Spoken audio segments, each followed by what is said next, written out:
Escape Pod 158. May 15th, 2008. Today's story, Who's Afraid of Wolf 359? By Ken MacLeod. Hello and welcome to Escape Pod. I'm Steve Ely, and this is the last week of our 2008 Hugo run. Remember, we're doing these stories for the general benefit of mankind, or any other species with a web browser or podcatcher. I think the dolphins are already on Firefox 3. But very specifically, we're hoping to help those of you who get to vote for the Hugo Awards between now and July 7th. If you have an attending or supporting membership to this year's Worldcon in Denver, or if you attended or supported last year's Worldcon in Japan, you get to vote. And I would strongly encourage you to. Pretty much everything that's nominated is available free for you online. You can even get the novels free as a Worldcon member, courtesy of John Scalzi. I'll include a link to that info in the notes. For this week's story, we present Who's Afraid of Wolf 359? A space fable in the grand old tradition by Ken MacLeod. Mr. MacLeod is a Scottish writer living near Edinburgh and was described by Salon as, quote, the greatest living Trotskyist libertarian cyberpunk science fiction humorist. Having read a fair bit of his work, that's an uncannily accurate characterization. He is well known for writing space opera and hard SF with political and economic themes, and has over a dozen books, the most recent of which is The Execution Channel. So celebrate local culture, but don't get caught with your pants down. It's story time.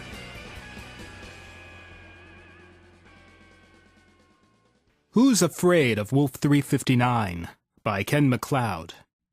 When you're as old as I am, you'll find your memories not what it was.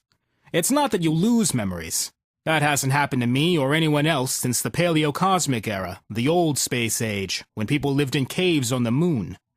My trouble is that I've gained memories, and I don't know which of them are real. I was very casual about memory storage back then, as I seem to recall. This could happen to you too if you're not careful. So be warned. Do as I say, not as I did. Some of the tales about me contradict each other, or couldn't possibly have happened, because that's how I told them in the first place. Others I blame on the writers and tellers. They make things up. I've never done that. If I've told stories that couldn't be true, it's because that's how I remember them. Here's one. I ran naked through the long station, throwing my smart clothes away to distract the tycoon's dogs. Breeks, shirt, cravat, jacket, waistcoat, stockings, various undergarments. One by one they ran, flapped, slithered, danced, or scurried off, and after every one of them raced a scent-seeking but mercifully stupid hound. But the tycoon had more dogs in his pack than I had clothes in my bundle. I was down to my shoes, and the baying continued. I glanced over my shoulder. 2 dogs were just 10 meters behind me. I hurled a shoe at each of them, hitting both animals right on their genetically modified noses. The dogs skidded to a halt, yelping and howling. A few meters away was a jewelry booth. I sprinted for it, vaulted the counter, grabbed a recycler, and bashed at the display cabinet. An alarm brayed, and the security mesh rattled down behind me. The dogs, recovered and furious, hurled themselves against it. The rest of the pack pelted into view and joined them. Paws, jaws, barking. You get the picture. "Put your hands up," said a voice above the din. I turned and looked into the bell-shaped muzzle of a Norton held in the hands of a sweet-looking lass wearing a sample of the stall's stock. I raised my hands, wishing I could put them somewhere else. In those days, I had some vestige of modesty. "I'm human," I said. "That can't hurt me." She allowed herself the smallest flicker of a glance at the EMP weapon's sighting screen. "It could give you quite a headache," she said. "It could that," I admitted, my bluff called. I'd been half hoping she wouldn't know how to interpret the readouts. "Security's on its way," she said. "Good," I said. "Better them than the dogs." She gave me a tight smile. "Trouble with the tycoon?" "Yes," I said. "How did you guess?" "Only the owner of the station could afford dogs," she said.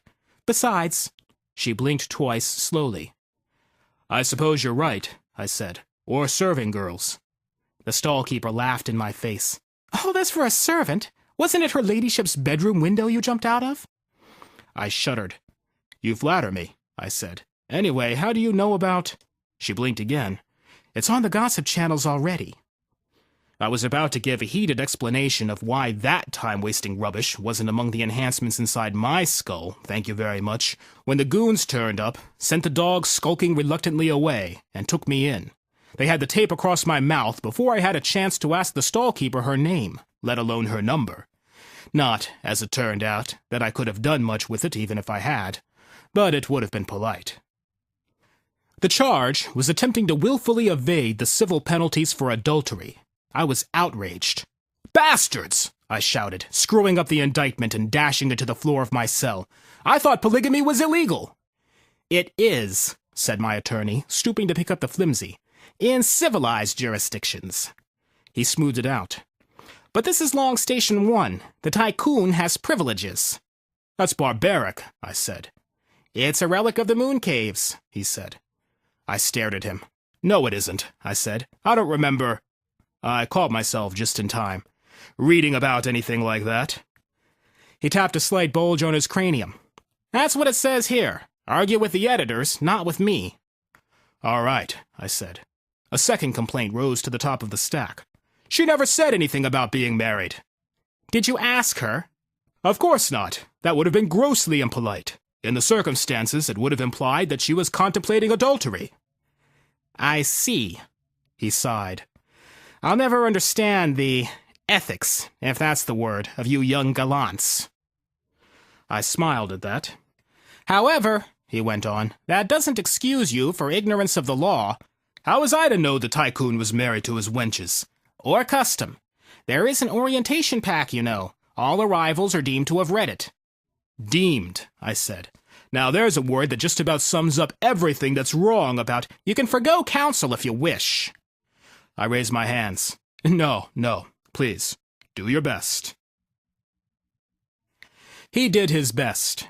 A week later, he told me that he had got me off with a fine plus compensation. If I borrowed money to pay the whole sum now, it would take 257 years to pay off the debt. I had other plans for the next 257 years. Instead, I negotiated a one-off advance fee to clean up Wolf 359, and use that to pay the court and the tycoon.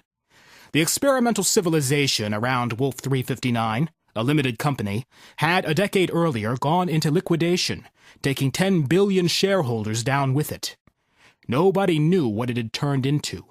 Whatever remained out there had been off-limits ever since, and would be for centuries to come. Unless someone went in to clean it up. In a way, the Wolf 359 situation was the polar opposite of what the civil worlds had hitherto had to deal with, which was habitats, networks, sometimes whole systems going into exponential intelligence enhancement, what we called a fast burn. We knew how to deal with a fast burn. Ignore it for 5 years, and it goes away. Then send in some heavily firewalled snoop robots and pick over the wreckage for legacy hardware. Sometimes you get a breakout where some of the legacy hardware reboots and starts getting ideas above its station, but that's a job for the physics team. A civilizational implosion was a whole different volley of nukes. Part of the problem was sheer nervousness. We were too close historically to what had happened to the moon's primary to be altogether confident that we wouldn't somehow be sucked in ourselves. Another part of it was simple economics. The job was too long-term and too risky to be attractive, given all the other opportunities available to anyone who wasn't completely desperate. Into that vacancy, for someone who was completely desperate, I wish I could say I stepped. In truth, I was pushed. Even I was afraid of Wolf 359. An astronomical unit is one of those measurements that should be obsolete, but isn't. It's no more or less arbitrary than the light year. All our units have origins that no longer mean anything to us. We measure time by what was originally a fraction of one axial rotation, and space by a fraction of the circumference of the moon's primary. An AU was originally the distance between the moon's primary and its primary, the sun. These days, it's usually thought of as the approximate distance from a G-type star to the middle of the habitable zone, about 150 million kilometers.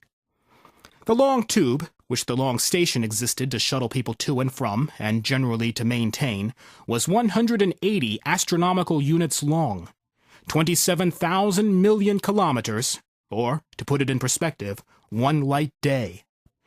From the shuttle, it looked like a hairline crack in infinity, but it didn't add up to a mouse's whisker in the Oort. It was aimed straight at Sirius, which I could see as a bright star with a fuzzy green haze of habitats. I shivered. I was about to be frozen, placed with the rest of the passengers on the next needle ship out, electromagnetically accelerated for months at 30 G to relativistic velocities in the long tube, hurtled across 6.4 light-years, decelerated in Sirius's matching tube, accelerated again to Procyon, then to Lalande 21185, and finally sent on a fast clipper to Lalande's next-door neighbor and fellow red dwarf, Wolf 359. It had to be a fast clipper because Wolf 359's long tubes were no longer being calibrated.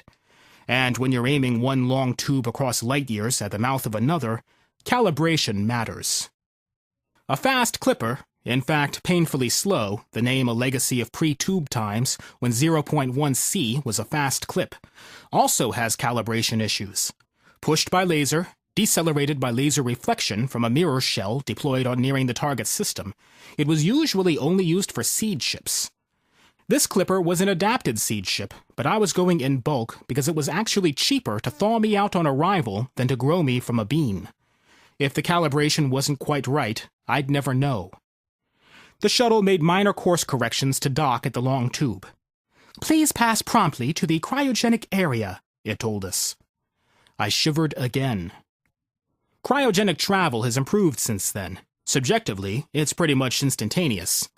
In those days, it was called cold sleep, and that's exactly what it felt like, being very cold and having slow, bad dreams. Even with relativistic time dilation and a glacial metabolism, it lasted for months. I woke screaming in a translucent box. There, said the box. "Everything will be all right. Have some coffee." The lid of the box extruded a nipple towards my mouth. I screamed again. "Well, if you're going to be like that," said the box. "It reminded me of a nightmare," I said. My mouth was parched. "Please." "Oh, all right." I sucked on the coffee and felt warmth spread from my belly. I said around the nipple. My translucent surroundings became transparent, with explanatory text and diagrams floating like afterimages. A view with footnotes. This helped, but not enough. An enormous blue and white sphere loomed right in front of me. I recoiled so hard that I hurt my head on the back of the box. "What the fuck is that?"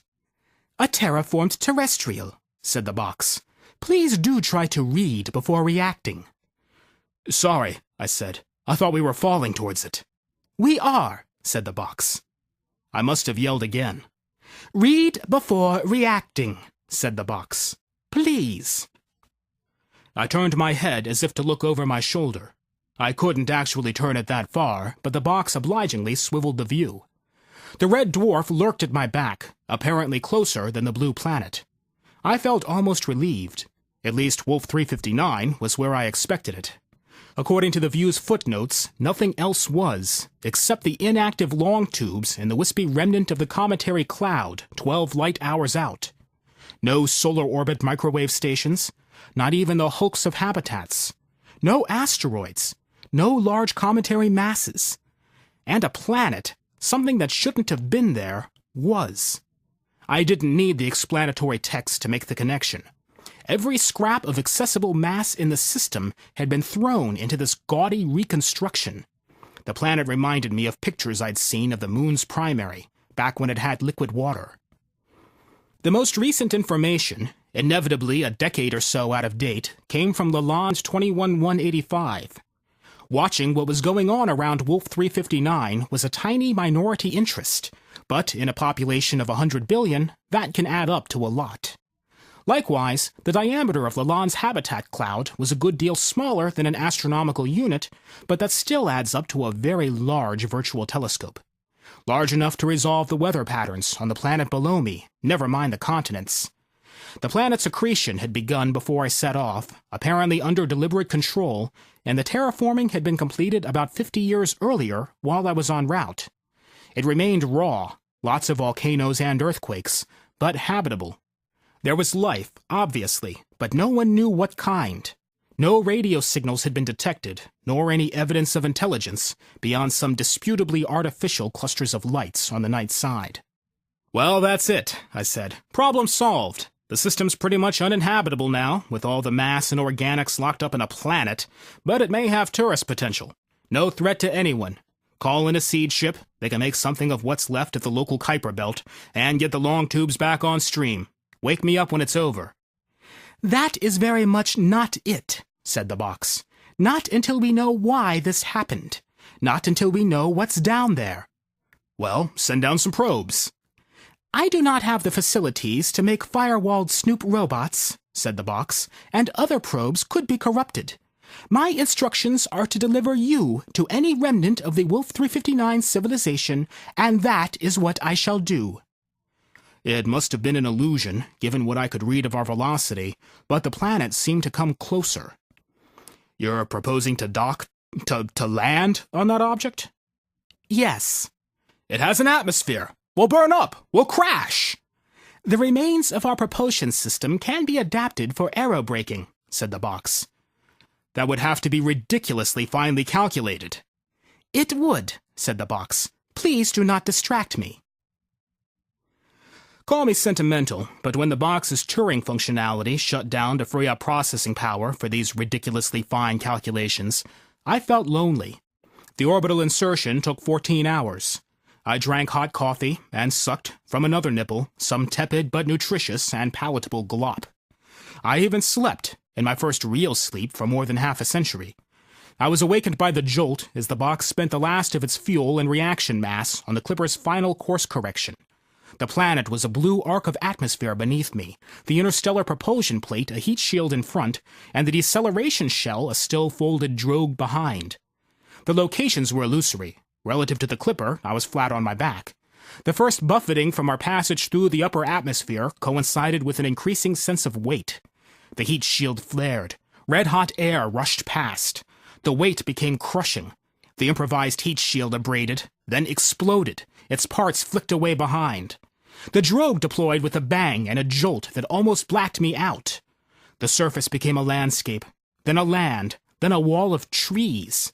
The Clipper sliced and shuddered through them for seconds on end of crashes and shaking.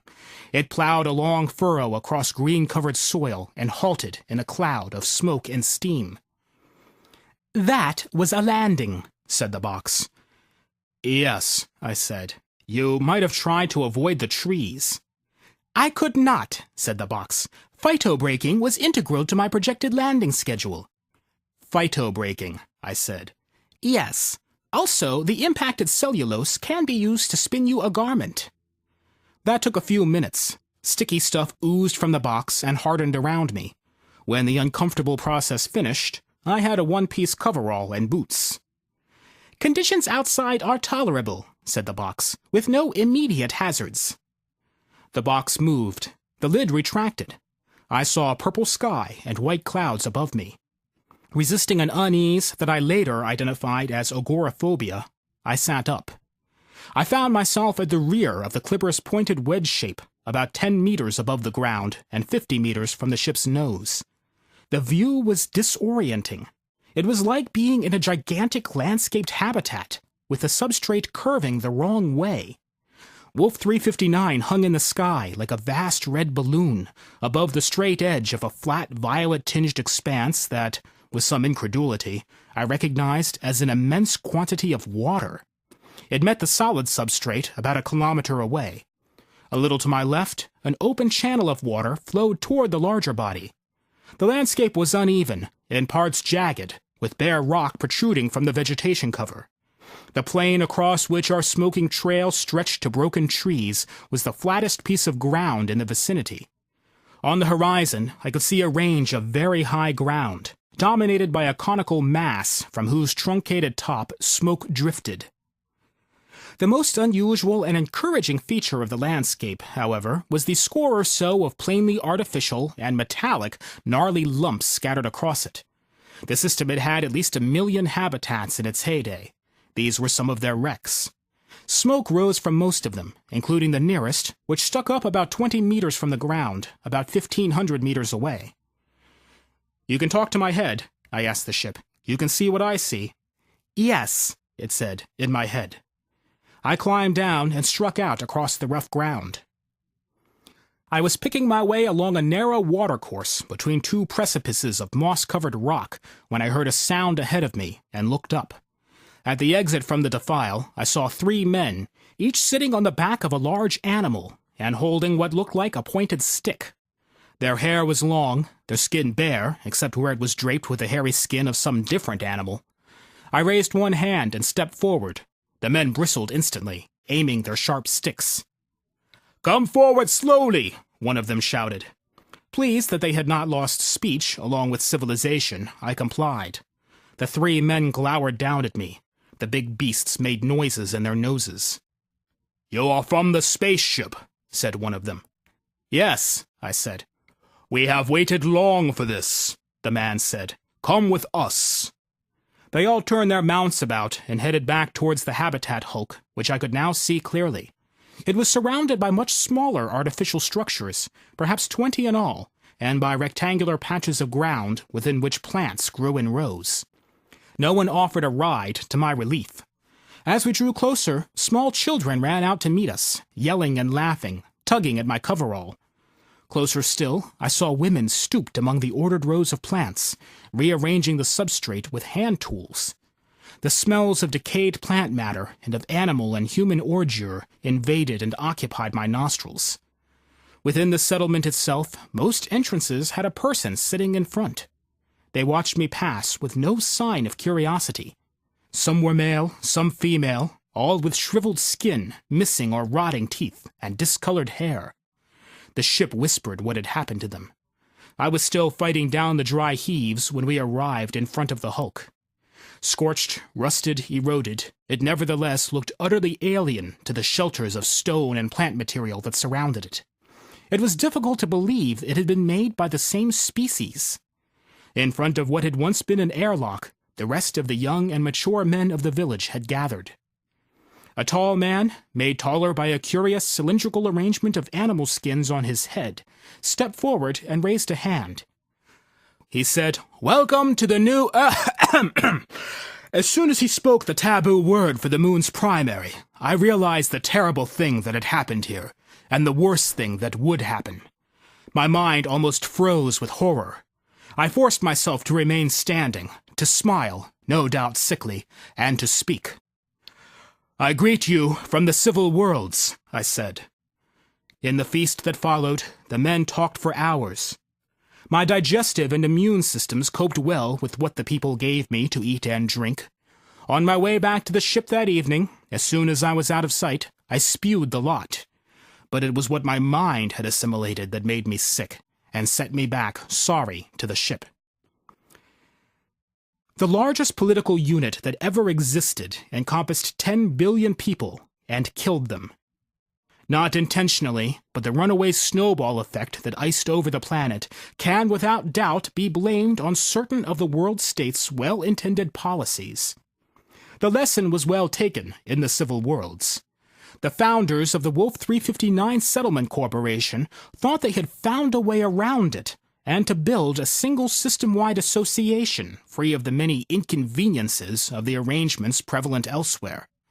A limited company, even with 10 billion shareholders, would surely not have the same fatal flaws as a government.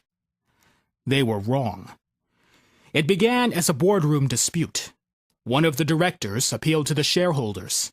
The shareholders formed voting blocks, a management buyout was attempted, a hostile takeover solicited from an upstart venture capital fund around Lalande. A legal challenge to that was mounted before the invitation had gone a light minute. Somebody finagled an obscure financial instrument into an AI with shareholding rights. Several fund management AIs formed a consortium to object to this degrading precedent. And after that, there began some serious breakdowns in communication. That last isn't an irony or a euphemism. In a system-wide unit, sheer misunderstanding can result in mega-deaths. And here it did. The actual shooting, however horrendous, was only the coup de grace. Towards the end of the downward spiral, with grief, hate, and recrimination crowding what communication there was, someone came up with an idea that could only have appealed to people driven half-mad. That was to finally solve the coordination problem whose answer had eluded everyone, up to and including the company's founders, by starting social evolution all over again, to build a new planet in the image of the old home planet and settle it with people whose genes had been reset to the default human baseline. That meant, of course, dooming them and their offspring to death by deterioration within decades. But when did such a consideration ever stop fanatics? And among the dwindling, desperate millions who remained in the orbiting wreckage and continuing welter, there were more than enough fanatics to be found. Some of them still lived in the doorways of huts. Their offspring were no less fanatical and more deluded. They seemed to think the civil worlds awaited with interest the insights they'd attained in a couple of short-lived generations of tribal warfare. The men did, anyway. The women were too busy in the vegetation patches and elsewhere to think about such matters. The project had a certain elegance, mused the ship as we discussed it far into the night. To use evolution itself in an attempt to supersede it. And even if it didn't accomplish that, it could produce something new. The trillions of human beings of the civil worlds are descended from a founding population of a few thousands, and are thus constrained by the founder effect. Your extended lifespans further lock you in. You live within biological and social limits that you are unable to see because of those very limits. This experiment has the undoubted potential of reshuffling the deck. "Don't tell me why this was such a great idea," I said. "Tell me what response you expect from the civil worlds." Some variant of a fear response has a much higher probability than a compassionate response, said the ship. This planetary experiment will be seen as an attempt to work around accidental but beneficial effects of the bottleneck humanity passed through in the moon caves to emerge in polyarchy. The probability of harm resulting from any genetic or mimetic mutation that would enable the founding of successful states on a system-wide scale, or wider, is vastly greater than the benefits from the quality-adjusted life years of the planet's population. And simply to leave this planet alone would in the best case lay the basis for a future catastrophe engulfing a much larger population, or, in the worst case, allow it to become an interstellar power, which would, on the assumptions of most people, result in catastrophes on a yet greater scale. The moral calculation is straightforward. "That's what I thought," I said. "And our moral calculation, I suppose, is to decide whether to report back." "That decision has been made," said the ship. "I left some microsatellites in orbit, which have already relayed our discoveries to the still-functioning transmitters on the system's long station." I cursed ineffectually for a while. "How long have we got?" The ship took an uncharacteristic few seconds to answer. "That depends on where and when the decision is made. The absolute minimum time is at least a decade, allowing for transmission time to Lalande, and assuming an immediate decision to launch relativistic weapons, using their long tubes as guns. More realistic estimates, allowing for discussion, and the decisions being referred to one of the larger and more distant civilizations, give a median time of around 5 decades. I would expect longer, given the gravity of the decision and the lack of urgency." "Right," I said. "Let's give them some reason for urgency. You've just reminded me that there's a long tube in this system, not calibrated to take or send to or from other tubes." "I fail to see the relevance," said the ship. "You will," I told it. "You will." The following morning, I walked back to the settlement and talked with the young men for a long time. When I returned to the ship, I was riding, most uncomfortably, on the back of an animal. I told the ship what I wanted. The ship was outraged, but like all seed ship AIs, it was strongly constrained. Nobody wants to seed a system with a fast burn. The ship did what it was told. 2 years later, belated meteor impact, the tall young man who'd greeted me, was king of an area of several thousand square kilometers. The seed ship's bootstrapped nanofactories were turning substrate into weapons and tools, and vegetation cellulose into clothes and other goods for trade. A laser launcher to send second-generation seed ships into the sky was under construction. A year later, the first of them shot skyward. 5 years later, some of these ships reached the remnant cometary cloud and the derelict Long Station. 10 years after I'd arrived, we had a space elevator. Belated meteor impact ruled the continent, and his fleets were raiding the other continents' coasts. Another 5 years, and we had most of the population of New Earth up the elevator and into orbital habitats. Our long tube was being moved frequently and unpredictably with profligate use of reaction mass. By the time the relativistic weapon from Procyon smashed New Earth, 37 years after my arrival, we were ready to make good use of the fragments to build more habitats and more ships. My Space Admiral, belated Meteor Impact 2, was ready too, with what we now called the Long Gun.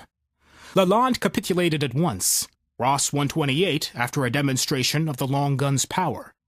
Procyon took longer to fall. Sirius sued for peace, as did the solar system, whereupon we turned our attention outwards, to the younger civilizations, such as your own.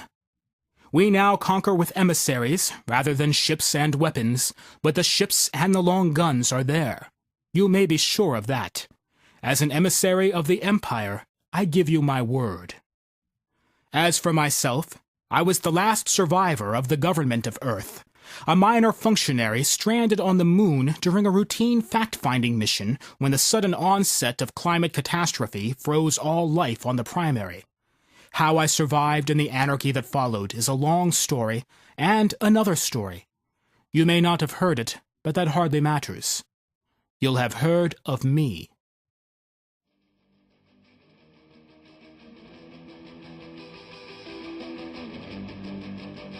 And that was our story. I think this one gives us a really compelling insight into history. It makes sense to me that the great conquerors of our past crushed their enemies and took over the known world because they were bored. A bit of meta-commentary here. You've probably noticed in the last couple of weeks that the intros have been getting shorter, and we've been launching into the author bios and then the story much quicker. That's not accidental, and it's not because I'm running out of things to say. We're experimenting with structure just to see how it works if we push some of the more personal or philosophical stuff into the closing comments, a la Pseudopod. So this isn't the end of Steve's rambling on quest structure or geek dad notes. I'm just thinking of doing it after the story instead of before. What we do in the long run does depend on your feedback. In fact, that's a major reason why we're trying this. So if you like how we're doing things, or you really don't like how we're doing things, I hope you post a comment on it in the forums at forum.escapeartists.info, or drop a line to editor@escapepod.org. So, let's talk about feedback to EscapePod 154, Jeffrey DeRigo's latest story in the Union Dues saga, Freedom with a Small F. This was the one about the superhero working in deep cover, a bit too deep, who ends up a stripper with a cocaine habit. The reaction to this one was complex. I don't mean it was overly bad or overly good. People seem to be talking more about DeRigo's intentions with the setting as a whole, what listener called the Unionverse, than this one story. Jim gave it some very original praise. The story didn't make me feel happy, but it made me miserable in a wonderful way. Tango Alpha Delta offered one of the best compliments I've heard as a fan of Kurt Busiek's Astro City comics. He said, "If they ever make an Astro City TV series, I think Jeff ought to be on the writing staff." Roy said, "Would someone please find Mr. DeRigo an illustrator? The Union Dues stories are amazing and would fit even more amazingly on my bookshelf, on top of Watchmen." We also had a lot of praise for Nuri's reading. Glad to hear it. We'll definitely have her read some more. And also for the Norm Sherman song at the end. Of those who didn't like the story, well, V took strong issue with a lot of the social statements she perceived in the story, particularly what she felt was a sentiment against real unions. Mr. Tweedy had a problem with the fact that the Union gets darker and more visibly evil with every story. Quote, "This fact remains. I hate the Union. Consequently, my interest in stories about the Union has decreased from lots to none." There are a number of others, like Eclipse and Itans, who've said that they've come to dread it when a Union Dues story comes up, because the characters are unlikable and the theme's depressing. The quote of the week comes from Delicid, who said, "This story appeals to my secret belief that the exotic dancers whom I find most attractive are all doing it to supplement their income while they study nuclear physics at the local university when they're not busy doing good works for the poor." You know, you jest, but I did once date a physics major at Georgia Tech who worked her way through school by, quote, modeling lingerie at the Pink Pony. I'm not saying that to brag. I really think it's relevant that intelligence is no barrier to... Nah, I lied. I'm really saying that to brag. Anyway, Escape Pod is a production of Escape Artists Incorporated and is distributed under a Creative Commons Attribution Non-Commercial No Derivatives license. All of the rights are reserved by our authors. If you liked what you heard today, please tell a friend or blog about us. If you didn't like what you heard, tell an enemy. We're not picky. You can also help us support our authors by donating via the PayPal link at our site, escapepod.org. And if you like horror and fantasy, check out our sister podcasts at pseudopod.org and podcastle.org. Our music is by permission of Daikaiju. You can hear more from them at daikaiju.org. Our special closing song is The Future Soon, once again by Jonathan Colton, which for some reason this story reminded me of. You can find all of his work at jonathancolton.com, and if you haven't heard him in concert, check his tour schedule. You need to hear him. That was our show for this week. Our closing quotation comes from Indian leader and writer of the Indian Constitution, B.R. Ambedkar, who said, "History shows that where ethics and economics come in conflict, victory is always with economics. Vested interests have never been known to have willingly divested themselves unless there was sufficient force to compel them." We'll be back next week. Until then, have fun.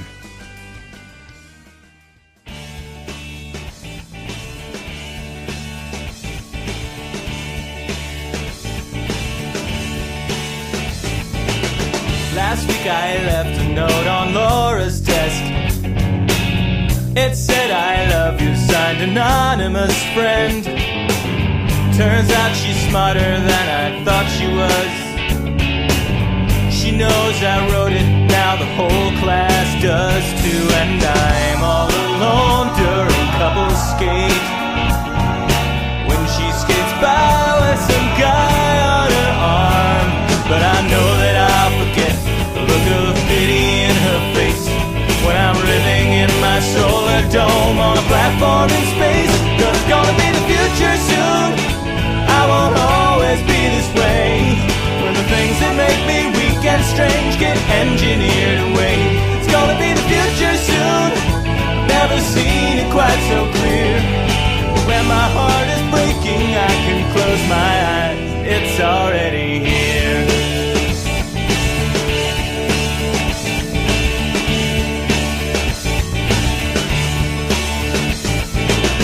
I'll probably be some kind of scientist, building inventions in my space lab in space.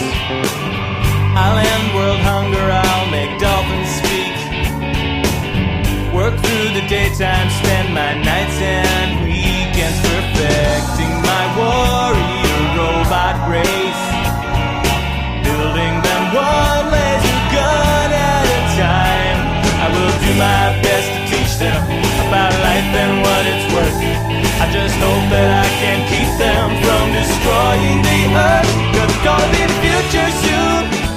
I won't always be this way, when the things that make me weak and strange get engineered away. It's gonna be the future soon. I've never seen it quite so clear.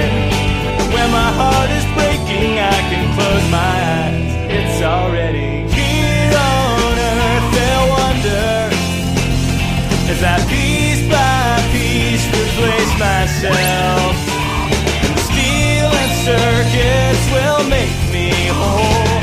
But I still feel so alone, until Laura calls me home. I'll see her standing by the monorail. She'll look the same except for bionic eyes. She lost the real ones in the robot wars.